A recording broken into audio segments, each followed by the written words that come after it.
and that. I did listen to a podcast. I have a funny hot take on releases. I'll pivot off this and then we'll wrap up. But I was listening to a couple guys debate releases, and they were talking back tensions, and then there's like a finger blaster trigger release that's like back tension. Blaster. Come on. Yeah. You can't say that. Oh, whatever. So you can't say finger blaster? I can say finger blaster. We're not sponsored by First That's Light the name. here. That's the. Yeah. This episode of the Deer Hunter Experience is brought to you by Finger Blaster Trigger Releases. Well, hear me out on this. Like, you know. No, you got my attention.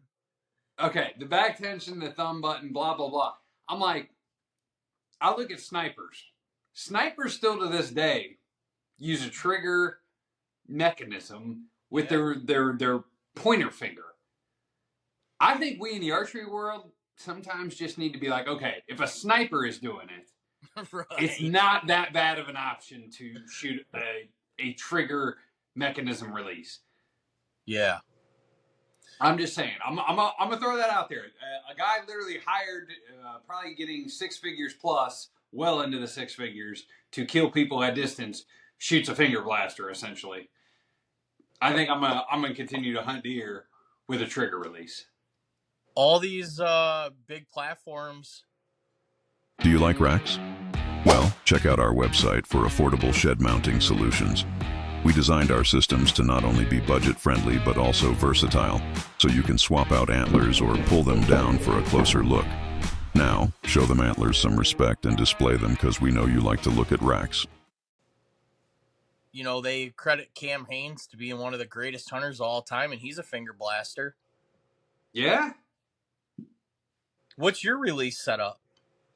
Oh, dude, I got a True Fire Hardcore, which is like the hook style one, but pretty crispy. And then I had the Scott Talon for a while, which is another hook style. But I guess when you drop the Talon, it like dangles below, and for a self filmer, sometimes that will hit off your camera arm, and so like the True Fire Hardcore sticks a lot closer to your hand when there's no tension on like the trigger mechanism. I have it. Is that the one you can fold backwards? Yeah. It's not a bad like budget release. No, probably. I mean, if I had to shoot a finger blast, when I have to shoot a finger blaster, that's my preferred. I just bought one. Okay. Yeah, I just bought one this past year because I was out. I lost my release, and I have a backup, but it's a backup, you know.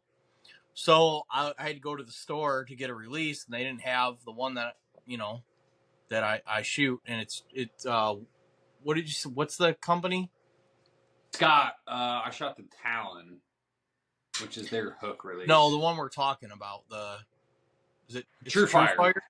Yeah, True Fire. So I think the one that I prefer is a True Fire release, but it's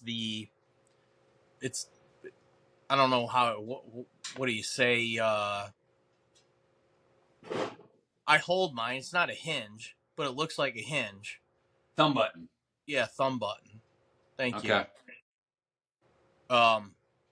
That's my that thumb button.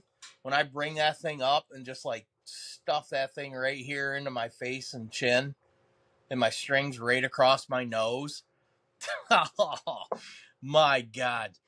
I can't feel any more comfortable shooting than with that setup. That's my preferred. And I did that for target archery for years, and I hunted with a finger blaster. Mm-hmm. And then I finally was just like, no, the difference is noticeable. Like, I have to be 100% thumb button. So that's what that is my that's my release setup. Nice. No, but I thought that was worth mentioning. Little archery talk here at the start of spring. Always a good thing to get the people thinking. Yeah. Well, the thumb button and the hinge also looks the sweetest for photos. So. Yeah, you're way more serious if you have a thumb button or a hinge. Dude, it dials it up at least 3.8 notches. You're at least allowed to pull one arrow out of your group before you take your picture for Instagram. So groups look better. Ouch. That's just being funny. Nobody would do that. Nobody. Hey, We have become conscious that we will never decrease efforts towards attempting to be better. We understand that if we aren't growing, we are dying.